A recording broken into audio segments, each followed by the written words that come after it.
الرحمن الرحیم الحمد للہ وکفیٰ وسلام علی عبادہ الذین اصطفیٰ اما بعد اعوذ باللہ من الشیطان الرجیم بسم اللہ الرحمن الرحیم ما کان محمد ابا احد من رجالکم ولکن رسول اللہ وخاتم النبیین سبحان ربک رب العزة عما یصفون وسلام علی المرسلین والحمد للہ رب العالمین اللہم صل علی سیدنا محمد وعلی آل سیدنا محمد وبارک وسلم اللہم صل علی سیدنا محمد وعلی آل سیدنا محمد وبارک وسلم اللہم صل علی سیدنا محمد وعلی آل سیدنا محمد وبارک وسلم۔ بعض چیزیں دین کی اساس اور بنیاد ہوتی ہیں، تو دین اسلام کی دو ایسی مضبوط بنیادیں ہیں جس کی وجہ سے دین اسلام ابتدا سے اب تک اپنی اصلی حالت میں قائم ہے۔ اگر یہ دو بنیادیں نہ ہوتی تو دین اسلام سابقہ ادیان کی طرح کب کا مٹ چکا ہوتا، تبدیل ہو چکا ہوتا۔ تو دین اسلام کی وہ دو اساس اور بنیادیں کیا ہیں؟ ایک ہے اللہ کا قرآن اور ایک ہے نبی صلی اللہ علیہ وسلم کا فرمان۔ یہ دونوں اتنی مضبوط چیزیں ہیں کہ اللہ کے حبیب صلی اللہ علیہ وسلم نے اپنے آخری واعظ میں، جو بہت بڑے مجمع سے حجۃ الوداع کے موقع پر واعظ تھا، اس میں فرمایا کہ تم ان دونوں چیزوں کو پکڑ کے رکھنا، ایک قرآن کو اور ایک میرے فرمان کو، حدیث کو۔ فرمایا کہ تم کبھی بھی آپس میں تفرقے میں نہیں پڑو گے۔ باطل نے ہر دور میں، ہر زمانے میں اسلام کے اصل کے اوپر ڈاکہ مارنے کی کوشش کی۔ اس کی بنیادی وجہ کیا؟ کہ ان کو پتہ ہے کہ قرآن کے اندر کوئی چینجز نہیں لائی جا سکتی۔ اللہ تعالیٰ نے قرآن کے بارے میں کیا فرما دیا؟ اِنَّا نَحْنُ نَزَّلْنَا الذِّكْرَ وَإِنَّا لَهُ لَحَافِظُونَ۔ اب قرآن کی حفاظت اللہ تعالیٰ نے اپنے ذمہ لے لی، قرآن میں کوئی چینج نہیں ہو سکتا۔ اب کوئی بندہ اگر نیا قرآن چھاپ دیتا ہے تو وہ چلتا نہیں، ایک طبقے میں چلتا ہے اور دنیا میں نہیں پھیلتا، جیسا کہ بہت سارے لوگوں نے ایسا کرنے کی کوشش کی ہے۔ اس آیت کا مطلب کہ ہم نے قرآن نازل کیا، ہم اس کی حفاظت کرنے والے، اس کا یہ مطلب نہیں ہے کہ کوئی بندہ دنیا کے کسی کونے میں کسی آیت کو چینج کرنا چاہے گا تو وہ چینج نہیں کر سکے گا، کر لے گا۔ اور آیت چھوڑے، وہ پوری سورت کو چینج کرنا چاہے گا، پوری سورت چینج کر لے گا۔ وہ پورا قرآن نیا چھاپنا چاہے گا، پورا قرآن بھی چھاپ لے گا۔ تو بھئی یہ کیسی حفاظت ہوئی کہ اللہ تو فرماتے ہیں اس کو ہم نے نازل کیا اور ہم ہی اس کی حفاظت کرنے والے، تو پھر قرآن کی حفاظت تو نہ ہوئی، اس کا مطلب ہے نہیں، اس کا ہم مطلب نہیں سمجھے۔ قرآن کی پرنٹنگ سے نہیں روکا گیا، پرنٹنگ کوئی بھی کر لے گا۔ بہت سارے لوگوں نے ماضی میں بھی اور آج کے زمانے میں بہت سارے لوگوں نے قرآن کی مختلف تحریر شدہ کاپیاں بنا کر، چھاپ کر باقاعدہ مفت بانٹی ہیں۔ تو اس آیت کا یہ مطلب نہیں ہے کہ قرآن کی حفاظت ہے کہ کوئی چھاپ نہیں سکتا، چھاپ لیں جتنے مرضی چھاپ لیں، لیکن اپنے بنائے ہوئے قرآن کو اس طرح سے پوری دنیا میں کوئی شخص نافذ نہیں کر سکے گا کہ پوری دنیا کے مسلمان اس بارے میں متفکر ہو جائیں، پریشان ہو جائیں کہ ایک یہ قرآن ہے، ایک یہ قرآن ہے، اس میں اصلی کون سا ہے؟ اس طرح کی تحریف نبی صلی اللہ علیہ وسلم کے زمانے سے آج تک نہ ہو سکی ہے، نہ قیامت تک ہو سکے گی، حتیٰ کہ اصل قرآن کو قرب قیامت میں اٹھا لیا جائے گا۔ یہ بھی اشارہ ہے، اٹھا لینے سے مطلب ایک تو یہ ہے کہ قرآن کریم چھپا ہوا تھا، جب کھولیں گے تو اندر الفاظ نہیں ہوں گے، الفاظ مٹ جائیں گے، یا قرآن کریم کی اصل قرآن کریم کے پڑھنے پڑھانے اور چھاپنے والے دنیا سے اٹھ جائیں گے، تو قرآن کریم دنیا میں رہے گا نہیں، پھر تو جو مرضی چھاپ لیں۔ تو اللہ نے جو اس کی حفاظت کی ہے وہ اس طرح سے کی ہے کہ پوری دنیا میں قرآن کریم کبھی بھی ناپید اور بے شناخت نہیں ہوگا، حتیٰ کہ میں اس بات کو پھر مکمل کر کے اگلی بات شروع کرتا ہوں کہ قرآن کریم کتنی مضبوط کتاب ہے۔ مسلمان تو عقیدت کی وجہ سے مانتے ہیں نا کہ ہمارے ہاتھ میں یہ وہی قرآن ہے جو نبی صلی اللہ علیہ وسلم پہ نازل ہوا، لیکن اپنے تو مانتے ہی ہیں، مزہ تو جب آئے جب غیر مانے۔ تو اس پر میرے شیخ کا ایک واقعہ ہے، واقعہ تو بے تحاشا میں ایک آپ کو سنا دیتا ہوں کہ اس وقت کی بات ہے کہ جب حضرت امریکہ جایا کرتے تھے اور وہاں پر دین کی دعوت کے لیے ملنا جلنا ہوتا تھا، تو کہنے لگے ایک جگہ پہنچے تو وہاں حضرت کو کہا کہ حضرت اس علاقے میں قریب ایک آڈیٹوریم ایک بڑا ہال ہے، اور وہاں ہفتے بعد یا مہینے بعد ایک پروگرام ہوتا ہے جس میں مختلف ادیان کے لوگ آتے ہیں، عیسائی بھی آتے ہیں، یہودی بھی آتے ہیں، ہندو بھی آتے ہیں، سکھ بھی آتے ہیں، اور ہر دین والے کا ایک نمائندہ بھی ہوتا ہے، عیسائیوں کا پادری ہوتا ہے، یہودیوں کا راہب ہوتا ہے، اس طرح سب کے، اور ہر دین والا اپنے دین کے کوئی نہ کوئی اچھائی بیان کرتا ہے، کوئی اچھی بات کرتا ہے، تو سننے والے سب مکس بیٹھے ہوتے ہیں، تو لوگوں کو فائدہ ہوتا ہے۔ لیکن افسوس یہ کہ چونکہ وہاں اسلام کی نمائندگی کرنے والا کوئی نہیں ہوتا، یعنی اسٹیج پہ کوئی نہیں ہوتا، تو عوام میں تو مسلمان ہوتے ہیں، لیکن چونکہ اسٹیج پہ کوئی مسلمانوں کا اسکالر، کوئی عالم دین نہیں ہوتا، تو عموماً یہ ہوتا ہے کہ پھر وہ جو دوسرے مذہب والے وہ عموماً پھر اپنا ساری بھڑاس اسلام کے اوپر نکالتے ہیں۔ تو آپ چلیں اور وہاں چل کے یعنی مسلمانوں کی نمائندگی کریں۔ حضرت مانے کہ بھئی یہ تو بڑا مشکل کام ہے، اتنا اہم کام اور اتنا بڑا کام، لیکن مانے کہ انہوں نے کہا کہ حضرت چونکہ اور کوئی بھی نہیں ہے اور آپ چونکہ یہاں آئے ہوئے ہیں تو آپ چلیں۔ تو خیر کہنے لگے کہ میں نے اللہ کا نام لیا، اللہ سے مدد مانگی، میں چلا گیا۔ تو پہلی مرتبہ جب میں گیا تو وہ جو اسلام کے ٹیگ تھا اس کے سامنے جو چیئر خالی تھی، کہنے لگے وہاں میں جا کر بیٹھا اسٹیج پہ، تو عیسائی بھی ان کا پادری بیٹھا ہوا تھا، ساتھ وہ یہودیوں کا ربائی بیٹھا ہوا تھا، اور مختلف دین والے ان کے بڑے بڑے بیٹھے ہوئے تھے، اور سامنے پورا ہال بھرا ہوا تھا۔ تو کہنے لگے پہلی مرتبہ تو میں دیکھتا رہا کہ یہ کیا کرتے ہیں، کیا بات ہوتی ہے، تو میں نے ان کو تھوڑا سا آبزرو کیا۔ پھر کہنے لگے کہ جب سیشن ختم ہوتا تھا تو ہر سیشن کے اینڈ پر آخر میں وہ لوگ آئندہ کا ایجنڈا طے کرتے تھے، یعنی اگلی مرتبہ جب اکٹھے ہوں گے تو کس مضمون پہ بات کریں گے، کیا ٹاپک ہوگا۔ تو کہنے لگے کہ مجھ سے انہوں نے پوچھا، تو کہنے لگے میں نے اپنی رائے دی کہ ہم اگلی مرتبہ سب لوگوں کے سامنے ہر دین والے کے پاس جو خدا کی کتاب ہے، اس خدا کی کتاب میں سے خدا کے الفاظ پڑھ کے سنائیں گے۔ انہوں نے لفظ یوز کیا ورڈ آف گاڈ سنائیں گے، خدا کے جو الفاظ ہیں وہ ہم سب لوگوں کو سنائیں گے۔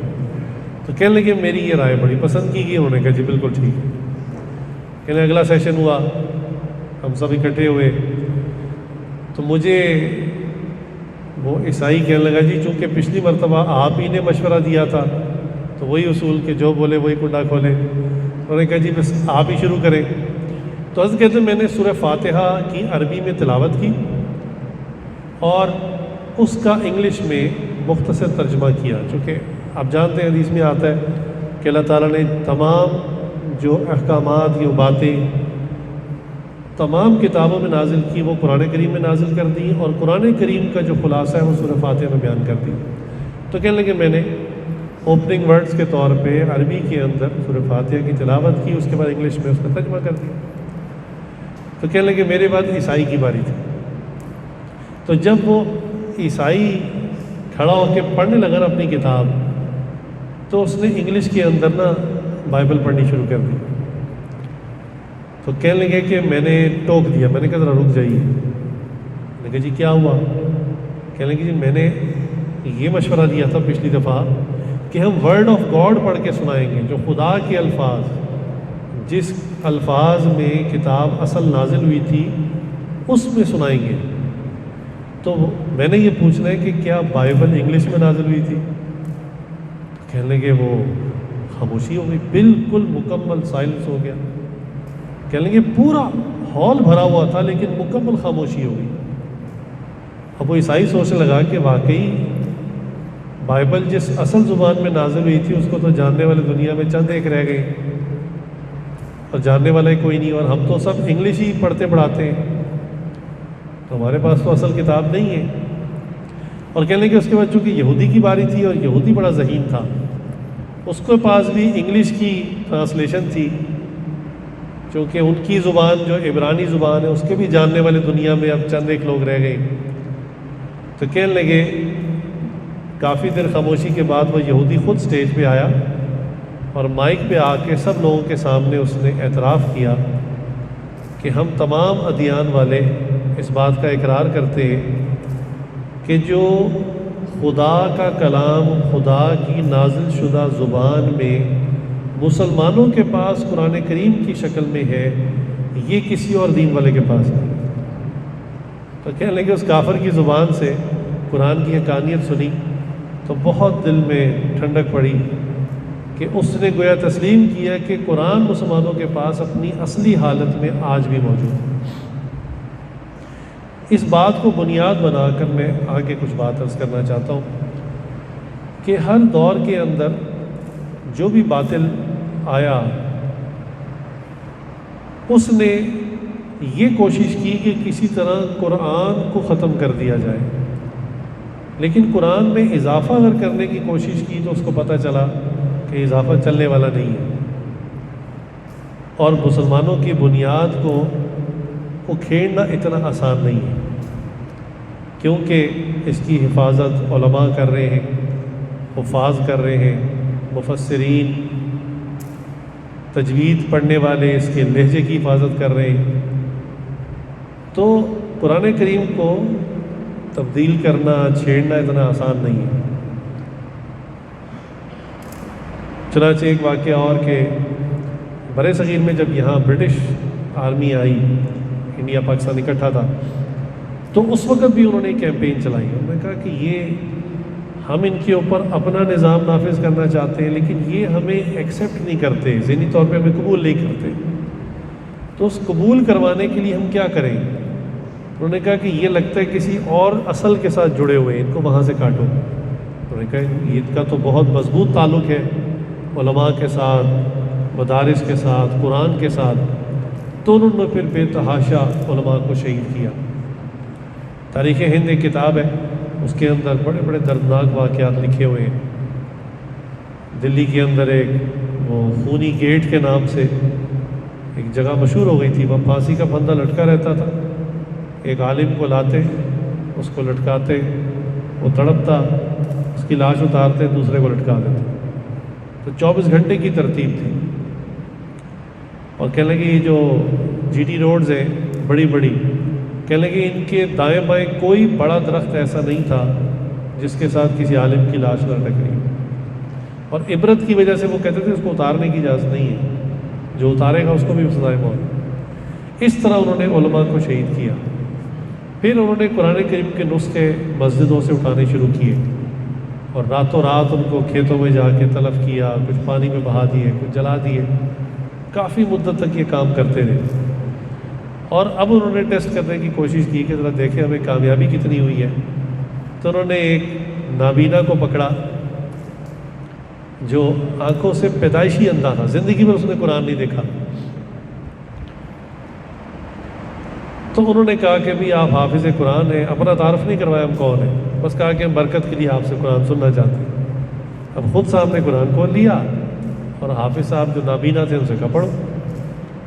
اب پڑھتے پڑھتے پڑھتے پڑھتے بڑا حیران ہے کہ یار اس نے زندگی میں کبھی قرآن نہیں دیکھا، اور زبر زیر پیش کے ساتھ بالکل ٹھیک ٹھیک سنا رہا ہے۔ تو ایک جگہ انہوں نے جا کر نا کہا کہ حافظ صاحب آپ سے غلطی ہو گئی ہے، یہ مر رجالکم نہیں ہے، یہ من رجالکم۔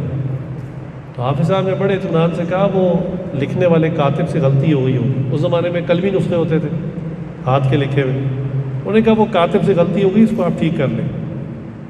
تو انہوں نے کہا بھئی ہم آنکھوں والے ہیں، نسخہ ہمارے سامنے پڑا ہوا ہے، تم پیدائشی اندھے ہو، زندگی میں تم نے کبھی قرآن نہیں دیکھا اور تم ہماری غلطی ٹھیک کروا رہے ہو۔ اس نے کہا جی یہاں اصل میں ایک قانون بھی لگتا ہے، عربی کا ایک قاعدہ بھی لگتا ہے، وہ یہ کہ من حرف جر ہے، وہ اگلے والے کو مجرور کرتا ہے، اس لیے یہاں میں رجالکم آئے گا، میں رجالکم نہیں آئے گا۔ تو کہنے لگے وہ سر پکڑ کے بیٹھ گئے کہ جس قوم کے اندھوں کا یہ حال ہے کہ ان کو قرآن حفظ بھی ہے، عربی کے قاعدے بھی یاد ہیں، تو اس قوم سے قرآن کیسے چھینا جائے؟ تو انہوں نے کیا کیا کہ قرآن تو چینج نہیں ہو سکتا۔ انہوں نے اس پر غور کیا کہ قرآن کریم کے اندر نبی صلی اللہ علیہ وسلم کو مختلف ناموں سے پکارا گیا ہے۔ آپ صلی اللہ علیہ وسلم کو مختلف اللہ تعالیٰ نے محبوبانہ خطاب کیا ہے، القابات سے، کنیت سے پکارا ہے، اور بعض جگہ پر محمد اور احمد بھی نام آیا ہے۔ تو انہوں نے ایک بندہ تیار کیا، انہوں نے کہا قرآن کو تو نہیں چینج کر سکتے، تاہم ہم اس طرح دھوکہ دے سکتے ہیں کہ لوگوں کو یہ باور کروائیں کہ وہ جس کا محمد اور احمد نام قرآن میں ہے وہ بندہ عرب کی زمین میں پیدا نہیں ہوا تھا، وہ تو یہاں پیدا ہوا تھا۔ لہٰذا مرزا غلام احمد قادیانی، احمد اس کا نام تھا، بیچ میں آتا تھا، اس نام کا بندہ انہوں نے تیار کیا جس نے نبوت کا جھوٹا وعدہ جو ہے وہ دعویٰ کر دیا، اور ایک بڑی قوم کو اس نے گمراہ کیا۔ آپ کو شاید مرزا کے ابتدا کے کچھ تعارف نہ ہو، یہ ابتدا میں مناظر تھا، مناظرے کرتا، اسلام کے حق میں مناظرے کرتا، کفار کے خلاف اور دوسرے لوگوں کے خلاف، ملحدین کے خلاف، اور چلتے چلتے چلتے پھر یہ اس کا کلائمیکس یہاں تک پہنچا۔ اس نے سرکاری نوکری بھی کی، وہاں سے سرکار کی نظروں میں آ گیا کہ یہ بندہ کچھ دین کا بنیادی نالج بھی رکھتا ہے اور ہمارے کام آ سکتا ہے۔ تو وہاں سے انہوں نے پھر اس کا ٹریک کانٹا چینج کیا اور اس کو مسلمانوں کے اندر اس طرح سے داخل کیا۔ اس کی آپ کتابیں پڑھیں، جو خود مرزا غلام احمد قادیانی کی اپنی کتابیں، تو آپ کو اندازہ ہو جائے گا کہ یہ کس کا پلانٹیڈ ہے۔ چنانچہ اس کی کتابوں میں اس نے کئی جگہ اس بات کا کھلم کھلا اظہار کیا ہے کہ جہاد جو ہے وہ بالکل ناجائز ہے، بالکل اس کی اجازت نہیں ہے، اور اس نے صاف لفظوں میں کہا کہ مسلمانوں کو چاہیے وہ ملکہ برطانیہ کے وفادار رہیں۔ یہ الفاظ بالکل کھلے لکھے ہوئے ہیں۔ پھر اگلی مزے کی بات کہ 1,24,000 پیغمبر جو آئے، ان پر جو فرشتہ وحی لے کر آتا رہا ان کا تو نام ہے جبرائیل علیہ السلام۔ حتیٰ کہ یہ بات عیسائیوں کو بھی پتہ ہے، یہودیوں کو بھی پتہ ہے۔ یہودیوں کا ایک وفد نبی صلی اللہ علیہ وسلم کے پاس آیا اور انہوں نے آ کے کہا کہ آپ اگر اللہ کے سچے نبی ہیں تو ہمارے چند سوالوں کے جواب دیں۔ ان کا یہ دعویٰ تھا یہودیوں کا کہ یہ بات صرف کوئی نبی بتا سکتا ہے، عام آدمی کوئی باتیں نہیں پتہ ہوتی۔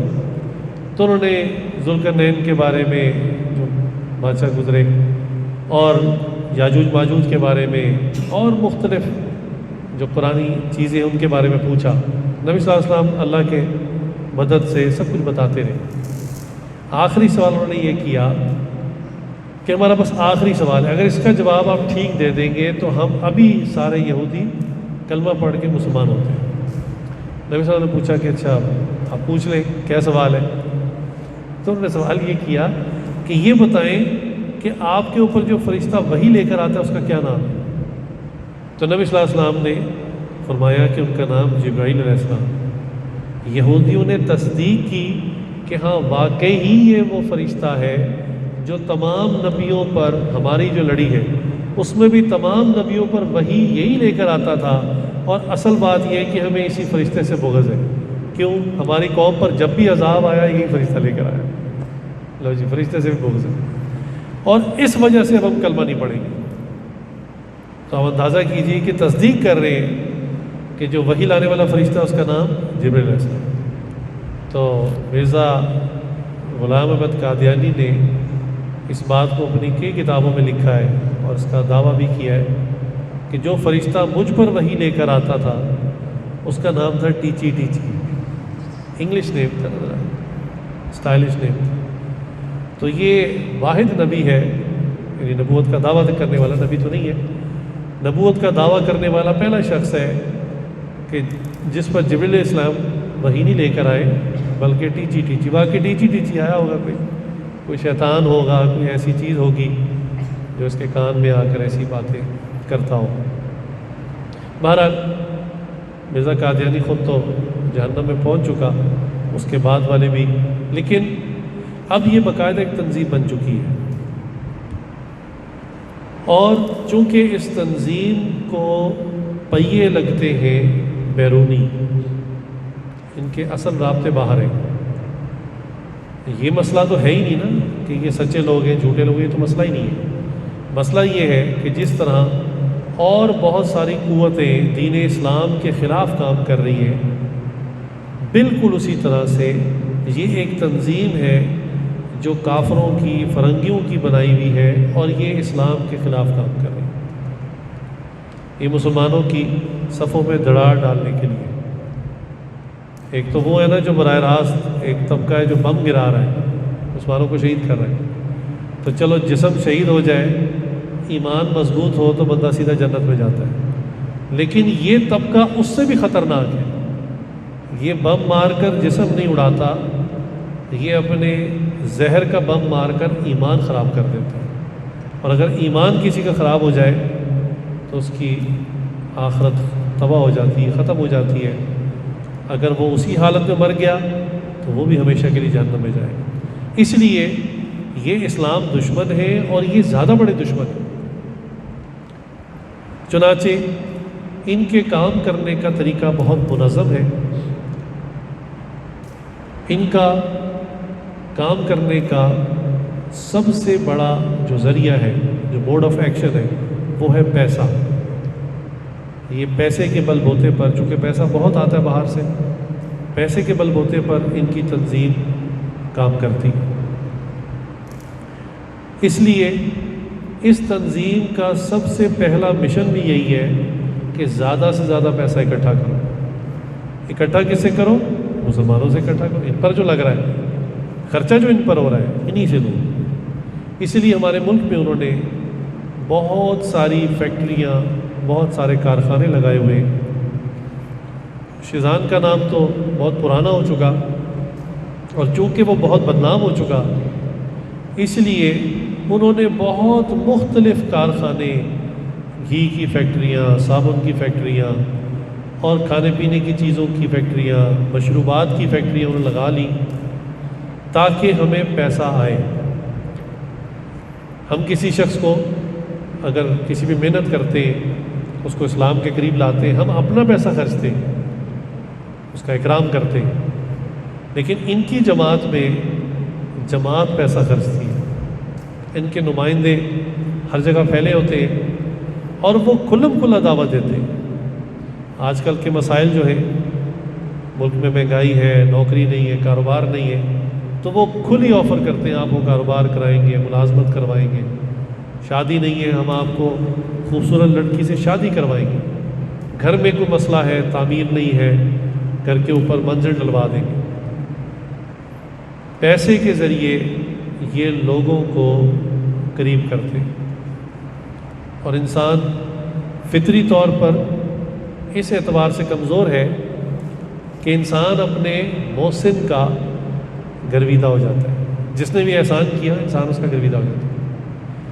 تو اسی بنیاد پر وہ پیسہ لگا لگا کر جب وہ گرویدہ ہو جاتا ہے، قریب آ جاتا ہے، تو پھر اس میں اپنی اصل دعوت کا زہر ڈال دیتا ہے. ایک زمانہ تھا ہم سمجھتے تھے کہ ختم نبوت کا کام کرنے کی اس لیے ضرورت نہیں ہے کہ یہ تو ازر من الشمس ہے کہ نبی صلی اللہ علیہ وسلم آخری نبی، ان کے بعد تو 100 بندے دعویٰ کرتے رہے، فرق ہی نہیں پڑتا، 1000 بندے دعویٰ کر لیں. لیکن مسئلہ یہ ہے کہ ہمارے اپنے مسلمان اس کام کو غیر اہم سمجھ رہے ہیں، جبکہ وہ تنظیم اس کام کو انتہائی اہم سمجھ کر زندگی کا مشن اور مقصد بنا کر رہی ہے. ان کے ٹارگٹ کون لوگ ہیں؟ ظاہر بات ہے ان کے ٹارگٹ اللہ حافظ فرمائے آپ جیسے نیک مضبوط ایمان والے لوگ نہیں ہیں. ان کو پتہ ہے ان کو اگر دعوت دیں گے تو یہ آگے سے 2 لگائیں گے اور بھگا دیں گے ابھی. ان کا ٹارگٹ عموماً وہ طبقہ ہے کہ جو صرف اتنا کہتے ہیں کہ ہم مسلمان ہیں، ہمارے والد مسلمان تھے، ہمارے دادا مسلمان تھے، ان کے بڑے مسلمان، بس ان کو اسلام کا تعارف ہے. حتیٰ کہ ان کے حالات لیے گئے تو ان کو بیچاروں کو کلمہ بھی ٹھیک نہیں آتا، اسلام کے بنیادی ارکان ٹھیک نہیں آتے، اور عمل کے اندر ان کی زندگی میں کوئی چیز نہیں ہے. بس اتنا کہتے ہیں ہم مسلمان ہیں. کیوں؟ ہمارے بڑے مسلمان تھے. یہ طبقہ ان کا سب سے بڑا ٹارگٹ ہے. اور انہی لوگوں کے اندر وہ محنت کرتے ہیں. ان کی NGOs، ان کی تنظیمیں جاتی ہیں، کپڑا دے دیتے ہیں، گھر میں کولر لگا دیا، سواری لے دی، گھر کے کام کر دیے، پینٹ کرا دیا. تو اب یعنی انٹرویوز کیے گئے بعض ان لوگوں کے کہ جو ان کے چنگل میں آ کر قادیانی ہو گئے تھے، بعد میں ماشاءاللہ ہمارے ختم نبوت کے ساتھی ان کے پاس گئے، ان سے پوچھا بھئی کیا ہوا تھا؟ کہنے لگے بات یہ ہے کہ ہم پیدائشی مسلمان ہیں، لیکن آج تک ہمارے پاس کوئی مسلمان ہمارا خیر خواہ بن کے نہیں آیا. ہمیں کسی نے نہیں پوچھا، یہ ہمارے دروازے پر آئے، انہوں نے ہم دستک دی اور انہوں نے بڑے میٹھے انداز میں، وہ کہتے ہیں نا میٹھی چوری، میٹھے انداز میں بات شروع کی. آپ کے گھر میں کیا مشکل ہے، کیا پرابلمز ہیں، ہمیں بتائیں. اور کہنے لگے ہم جو بات بتاتے تھے، جو مشکل بتاتے تھے، یہ فوراً اس کو حل کرتے تھے. تو کہنے لگے اب آپ خود بتائیں کہ انسان سوچتا ہے کہ پھر اصل دین، اصل اخلاق تو انہی کے پاس ہے. حالانکہ یہ تو سب کا سب کاروباری اخلاق تھا. ایک کاروباری اخلاق بھی ہوتا ہے نا، دکاندار کے دل میں جو مرضی کیفیت ہو لیکن چہرے پہ ایک اسمائل ہوتی ہے کہ اس نے گاہک کو ایک ویلکم کرنا ہے، کیونکہ اس کی غرض ہے اس کے ساتھ. تو یہ سارے کا سارا کاروباری اخلاق ہے کہ اپنے مذہب کو پھیلانے کے لیے وہ اس طرح کے سادہ لو مسلمانوں کو پکڑتے، ان کی پیسے کے ذریعے ضروریات کو پورا کرتے، اور جب وہ دیکھتے یہ کافی کلوز ہو چکا، کافی قریب ہو چکا، تو دین کی اچھی اچھی باتیں کرنے کے بہانے ان کو قادیانی کرتے. ایک تو یہ پیسہ جو فیکٹریاں لگائی ہیں میں نے بتایا، اور ان کو چھپاتے ہیں، اس کو ظاہر نہیں ہونے دیتے کہ یہ فیکٹری قادیانی کی ہے. اس طرح سے ہمارے اندر گھلے ملے ہوئے. ممکن ہے آپ ان کی پروڈکٹس ایک مدت سے استعمال کر رہے ہو، آپ کو پتہ ہی نہ ہو یہ قادیانی فیکٹری کی ہے، اور آپ کا پیسہ کہاں جا رہا ہے یہ یاد رکھیں. جیسے مسلمانوں پہ زکوٰۃ فرض ہے 2.5%، یہ تو اللہ اور اللہ کے رسول کا حکم ہے. قادیانیوں کے اندر ایک سسٹم ہے کہ جب وہ کسی کو قادیانی کرتے ہیں، اس کا فارم بھرتے ہیں، اس فارم کے اندر یہ شرط ہوتی ہے کہ آپ اپنی آمدن کا اتنا اتنا حصہ لازم ربوہ بھیجیں گے.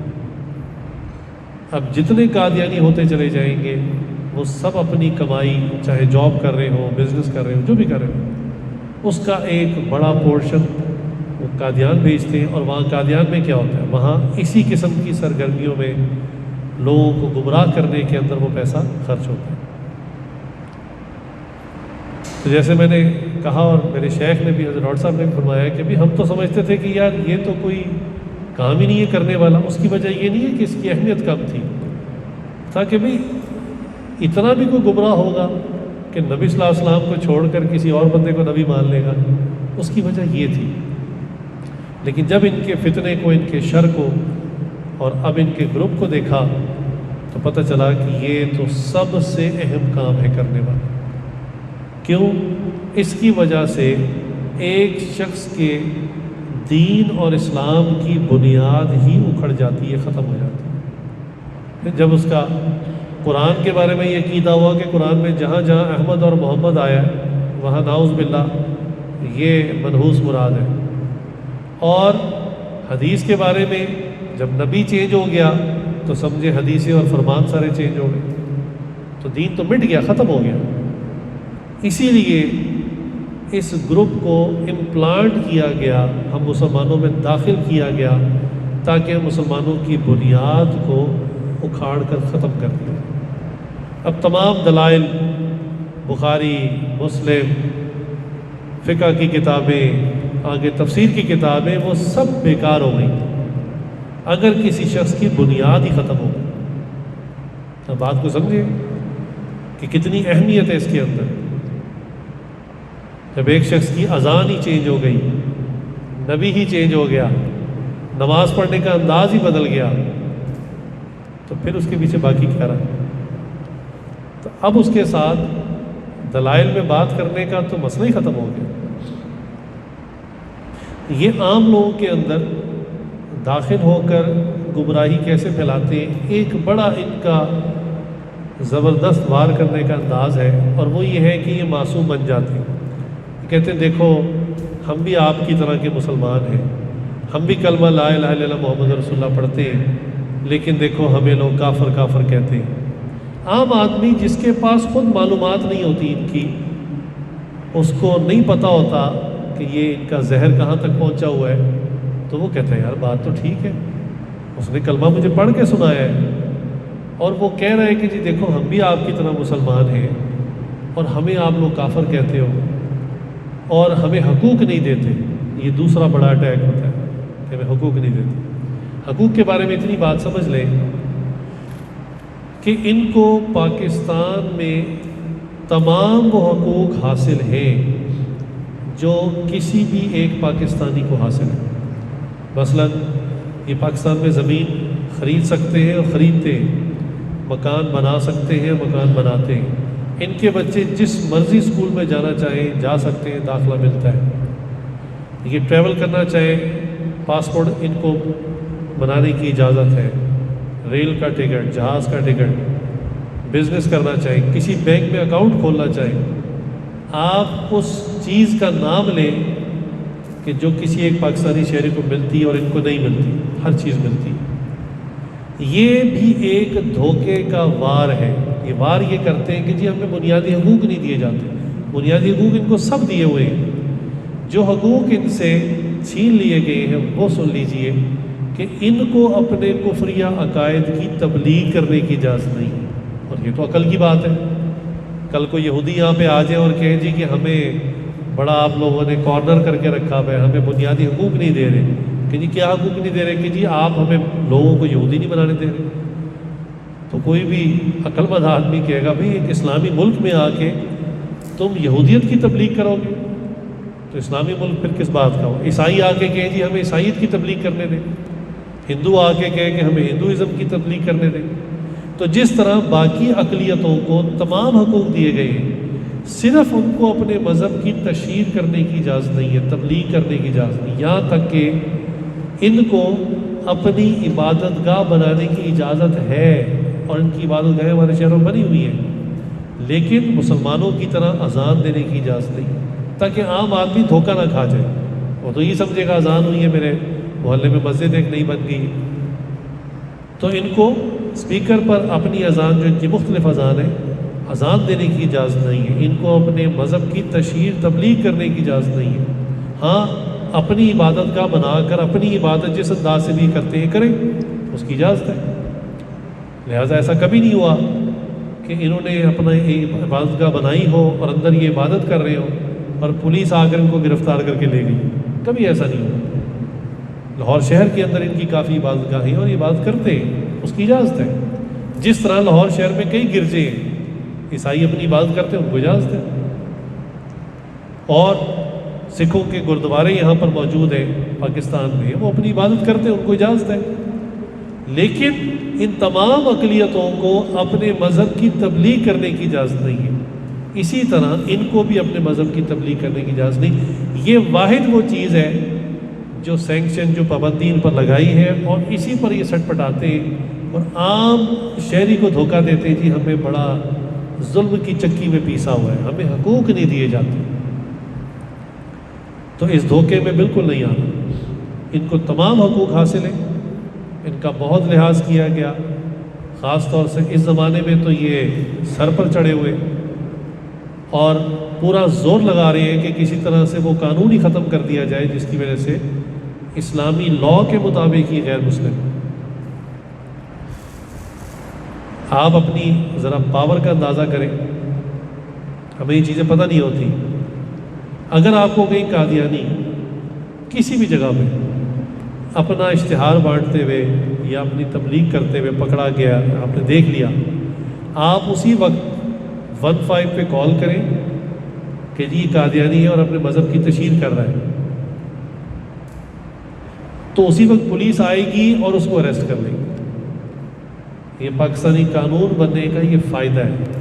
وہ 100 بندہ بھی ہونا اور آپ اکیلے بھی ہو، آپ ایک کال کریں، وہ سب کو پکڑ کے لے جائے گی پولیس۔ قانون بننے کا یہ فائدہ ہوتا ہے، اور یہ بات میں فرضی نہیں کر رہا، ہمارے ساتھیوں نے ایسا کیا ہے، انہوں نے پکڑ لیا ایک بندے کو کہ وہ اشتہارات بانٹ رہا تھا اپنے قادیانیت کے، انہوں نے 15 پہ کال کی، پولیس آئی، انہوں نے اس کو اریسٹ کر لیا کہ بھی آپ لوگوں کو تو قانون اجازت نہیں ہے اس کام کو کرنے کی۔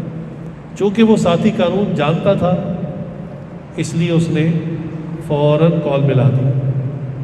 تو خیر مضمون کو مختصر کرتا ہوں کہ قادیانیت اس زمانے میں اسلام کا سب سے بڑا دشمن ہے۔ اس نے ہماری بنیاد کے اندر ڈرل کیا ہے، ہماری بنیاد کو کھوکھلا کیا ہے، اور یاد رکھیں 100 منزلہ عمارت بھی ہونا، اگر اس کی بنیاد کو کھوکھلا کر دیا جائے تو پوری عمارت نیچے آ جاتی ہے۔ اس لیے یہ ہمارے اندر گھسے ہوئے ہیں اور اندر ہی اندر ہمیں کھوکھلا کر رہے ہیں، اور مسلمانوں کو اندر ہی اندر تباہ کر رہے ہیں۔ نئی جنریشن کے اندر یہ بہت زیادہ کام کر رہے ہیں، یونیورسٹیز کے اندر، کالجز کے اندر بہت تیزی سے کام کر رہے ہیں۔ اب چونکہ ہمارے کالج یونیورسٹی جانے والے بچے اکثر اپنی دوسری ایجوکیشن کی وجہ سے دین کی بنیادی معلومات سے دور ہوتے ہیں، علماء سے رابطہ نہیں، اور اسلامیات آپ کو پتہ ہے سکولز میں بچپن سے سب سے کمزور کتاب اسلامیات کی ہوتی ہے۔ تمام کتابیں موٹی موٹی، صحت مند، میتھس کی کتاب، انگلش کی 4 انگلش کی کتابیں لگی ہوتی ہیں، اور geography, history, chemistry, physics, bio, پتہ نہیں کیا کیا کچھ، اور جو سب سے نحیف کتاب 20-25 صفحے کی وہ اسلامیات کی ہوتی ہے۔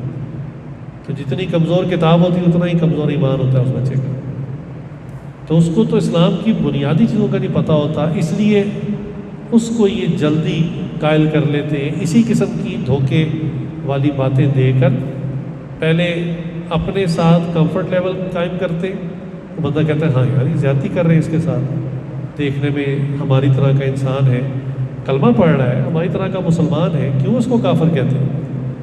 تو وہ ڈاج دے کے نا بندے کو گمراہ کر دیتے ہیں۔ خیر قادیانیت کے بارے میں تو بے تحاشا مٹیریل ہے آج جو آپ پڑھ سکتے ہیں، اس سے اپنے ایمان کی حفاظت بھی کر سکتے ہیں، اپنی نسلوں کی اور دوسرے مسلمانوں کی بھی حفاظت کر سکتے ہیں، لیکن اس کو حاصل کرنا، اس کی اہمیت کو سمجھنا ضروری ہے۔ اگر ہم چاہتے ہیں کہ ہم نبی صلی اللہ علیہ وسلم کی نسبت کو حاصل کریں اور نبی صلی اللہ علیہ وسلم کی شفاعت کو حاصل کریں کل قیامت کے دن، تو اس کے لیے ہمیں ختم نبوت کی محنت میں کوئی نہ کوئی اپنا کردار ضرور ادا کرنا ہے۔ آپ اتنی سی بات سوچ لیں، میں کام جاتا ہوں، نبی صلی اللہ علیہ وسلم قیامت کے دن سے بھی اتنا پوچھ لیں کہ تم سن 2019 میں موجود تھے اور تمہاری موجودگی میں یہ لوگ میرے دین کو اور میری امت کو گمراہ کر رہے تھے، بتاؤ تم نے کیا کیا؟ تمہارا اپنا کردار کیا تھا، تم نے کیا رول پلے کیا، میں تمہاری شفاعت کیوں کروں؟ اب بتائیے اب کدھر جائیں؟ ساری نمازیں ایک طرف، حج عمرے ایک طرف، تہجد ایک طرف، سب کچھ ختم ہو جائے گا اگر نبی صلی اللہ علیہ وسلم اتنی سی بات پوچھ لیں کہ تم نے کیا کیا ہے کہ جب میرا دین یہ لوگ تباہ کر رہے تھے، برباد کر رہے تھے، تم نے اس سال میں، اس وقت تم دنیا کی زمین کے اوپر تھے، تم نے کیا کیا؟ اس لیے ہر چیز کو درجہ بدرجہ سیکھا جاتا ہے، پھر کام کیا جاتا ہے. جیسے مدارس میں آپ پہلے اولیٰ میں داخلہ لیتے ہیں، ثانیہ، ثالثہ، پھر آپ عالم بن جاتے ہیں، پھر تخصص کرتے ہیں، پھر آپ فیلڈ میں نکلتے ہیں، کام کرنا شروع کرتے ہیں. اسی کے لیے ماشاءاللہ ہمیں صفر سے کام شروع نہیں کرنا. اللہ جزائے خیر دے ان حضرات کو جنہوں نے اس کی بنیاد پہلے سے ڈال دی. اور یہ امت کا واحد وہ مسئلہ ہے ختم نبوت کہ جس میں جتنے بھی فرقے ہیں وہ سب اکٹھے. ویسے ہمارا کسی فرقے کے ساتھ عام طور پہ اتحاد نہیں ہوتا. نماز لوگ مختلف انداز سے پڑھتے ہیں اور مختلف اعمال مختلف. کہ ختم نبوت کے اندر دیوبندی، بریلوی، اہل حدیث، حتیٰ کہ شیعہ حضرات، یہ سب ایک موقف پہ اکٹھے. وہ کہتے ہیں نہیں، آخری نبی نبی صلی اللہ علیہ وسلم ہے، ان کے بعد تو کوئی نبی نہ آیا ہے نہ آئے گا. یہاں سے بھی وہ ایک دڑار ڈالتے ہیں. وہ کہتے ہیں آپ خود تو کہتے ہیں عیسیٰ علیہ السلام آئیں گے، تو ایک طرف کہتے ہیں کوئی نبی نہیں آئے گا، ایک طرف کہتے ہیں عیسیٰ علیہ السلام آئیں گے. تو یہاں بھی پھر کنفیوز کرنے کی کوشش کرتے ہیں. اس کا سادہ سا جواب ہے کہ عیسیٰ علیہ السلام امتی بن کے آئیں گے، نبی بن کے نہیں آئیں گے. نبی صلی اللہ علیہ وسلم فرمایا کہ عیسیٰ علیہ السلام جب میری امت میں آئیں گے آخری وقت میں، تو اگر وہ عیسیٰ علیہ السلام بھی میرا کلمہ نہیں پڑھیں گے تو ان کی نجات بھی نہیں ہوگی. وہ نبی تھے اپنی امت کے لیے، اپنے زمانے میں. اس زمانے میں وہ نبی کی حیثیت سے نہیں آئیں گے، امتی کی حیثیت سے آئیں گے. وہ بھی یہاں آ کے لا الہ الا اللہ محمد رسول اللہ کا کلمہ پڑھیں گے. تو ان باتوں سے قادیانیہ میں دھوکہ نہیں دے سکتے، نہ دھوکے میں آنا چاہیے. تو بہرحال ہر محنت کا کچھ اسلوب، کوئی طریقہ کار ہوتا ہے. تو ہمارے ختم نبوت کے حضرات نے ختم نبوت کے نام پر ایک کانفرنس رکھی ہے. کل بروز ہفتہ وہ کانفرنس ہوگی بازار روڈ پر. تو اس میں ضرور شرکت کریں، کل وقت شرکت کریں، بہت اچھا. بالفرض کسی عذر کی وجہ سے کل وقت ہی نہیں ہو سکتا تو کچھ نہ کچھ حصہ ضرور ڈالیں. دیکھیں ظاہر کی بڑی ویلیو ہوتی ہے. بندہ کہ میں کانفرنس میں چلا جاؤں گا تو کیا ہوگا، بڑی ویلیو ہوتی ہے ظاہر کی. آپ کو پتہ ہے جب فتح مکہ کے موقع پر صحابہ چونکہ بہت دور کا سفر کر کے آئے تھے، تھکے ہوئے تھے، تو جب طواف کرنے کا وقت آیا تو وہ تھکاوٹ کی وجہ سے ذرا حالت مرجھائی سی تھی. تو ایک صحابی کے دل میں خیال آیا کہ یہ کفار جو ہمیں کھڑا دیکھ رہے ہیں، یہ ہماری ظاہری جو تھکاوٹ ہے جسم کے اوپر، اس کو دیکھ کر کہیں ہم پر حملہ ہی نہ کر دیں کہ یہ تو تھکے ہوئے. تو انہوں نے کیا کیا کہ سینہ تان لیا، ہاتھ کھول لیے اور ایسے پنجوں پہ چلنا شروع کیا جیسے پہلوان چلتے ہیں. جیسے پہلوان مقابلے کی آتے نا اپنے سامنے، تو بڑا اکڑ کے اور بڑا اپنے آپ کو پھلا کر اور پنجوں پہ اونچا ہو کر انہوں نے چلنا شروع کر دیا. اب یہ چال ایسی ہے کہ جو تکبر کی چال ہے، اللہ کو بڑی ناپسند ہے. لیکن دیکھیں ان کی نیت کتنی اونچی تھی. ان کی نیت کی وجہ سے اللہ تعالیٰ نے نبی صلی اللہ علیہ وسلم پہ وحی نازل فرمائی کہ جو یہ چال چل رہے ہیں، یہ چال مجھے بڑی ناپسند ہے، لیکن چونکہ ان کی نیت یہ ہے کہ اس چال کو دیکھ کر کفار پر ایک روب اور دھاگ بیٹھے گی اور وہ ہم پر حملہ نہیں کریں گے. فرمانے لگے یہ عمل مجھے اتنا پسند آیا کہ عمرے کا اس کو حصہ بنا دیا. اب ہر حاجی جب بھی عمرہ کرنے جائے گا، طواف کے پہلے تینوں چکروں کے اندر اسی طرح کا عمل کرے گا. اس کو عمل کہتے ہیں. اللہ نے اس کو عبادت کا حصہ بنا دیا. اتنا پسند آیا اللہ کو یہ عمل. تو ظاہر کی بڑی ویلیو ہوتی ہے. جمعے کے دن آپ کو پتہ ہے سنت یہ کہ آپ جمعے کی نماز کے لیے یا عید کی نماز میں بھی ہے کہ جس راستے سے جائیں وہ راستہ بدل کے آئیں. کیا حکمت ہے اس میں؟ بھائی جو آپ کے ارد گرد کفار ہیں ان کو پتہ چلے ان کی تو تعداد بہت زیادہ ہے. ایک گلی سے اگر چند لوگ گئے، ان کے چہرے بعض کافروں نے دیکھ لیے، اور یہ کسی اور گلی سے واپس گئے اور دوسرے مسلمان یہاں سے آئے، تو سمجھ جائیں گے یہ تو وہ لوگ نہیں ہیں، یہ تو اور لوگ ہیں، تو ان کے اوپر ایک روب پڑے گا کہ مسلمانوں کی تعداد بہت زیادہ ہے، ہوگی تو اتنی. تو ظاہر کا بڑا اثر ہوتا ہے، اور اصل چیز یہ کہ آپ جو بھی عمل کرتے ہیں اللہ کے فرشتے اس کو لکھ لیتے ہیں. تو میں نے ایک سوال آپ کے سامنے رکھا کہ نبی صلی اللہ علیہ وسلم اگر اتنا ہی پوچھ لیں کہ تم نے میرے لیے کیا کیا، جب جھوٹا نبی نبوت کا دعویٰ کر کے بیٹھا تھا تم نے کیا کردار، تو کم از کم اتنا کہیں گے یا رسول اللہ ہم نے جو آپ کی ختم نبوت کے محافظ تھے، وہ کہتے ہیں نا انگلی کٹا کے شہیدوں میں نام لکھوا لیں، چلو اتنا کیا، ہم ان کے ساتھ جا کے بیٹھ گئے، ان کے ساتھ شرکت کر لی. اتنا ہم نے کیا کہ ہم نے چھٹی کا دن تھا، آرام کا وقت تھا، ہم نے وہ قربان کیا، اور ہم جا کر اور تو کچھ کر نہیں سکتے تھے، ہم وہاں جا کے بیٹھ گئے. پھر جب وہاں جائیں گے تو بڑے بڑے اکابرین، بڑے بڑے حضرات آئے ہوں گے انشاءاللہ، وہ آپ سے اسی مضمون پر جب بات کریں گے تو آپ کو راستے ملیں گے کہ کیسے کام کر رہے ہیں. الحمدللہ مجھے بڑی خوشی ہے کہ ہمارے اس ادارے آس کے اندر یہ محنت شروع ہو چکی ہے، اور آپ میں سے طلبہ اس کو روزانہ کی بنیادوں پہ کر رہے ہیں، روزانہ گشت کرتے ہیں، ملاقاتیں کرتے ہیں، اور جا کر ختم نبوت کی جو ترتیب ہے کام کرنے کی اس کے مطابق کام کر رہے ہیں. اس کے اب باقاعدہ کورسز کروائے جا رہے ہیں. تو ابھی تو آپ چونکہ پڑھ رہے ہیں لیکن چھٹیوں کے اندر یہ کورسز کر سکتے ہیں. ہمارے یہاں ہفتہ وار یہاں بھی ایک ترتیب ہے، ختم نبوت والے ساتھی یہاں تشریف لاتے ہیں، مختلف اسی مضمون اور اسی عنوان کے حوالے سے باتیں سمجھاتے ہیں، تو اس سے بھی انسان کو کام کرنے کا طریقہ واضح ہوتا ہے.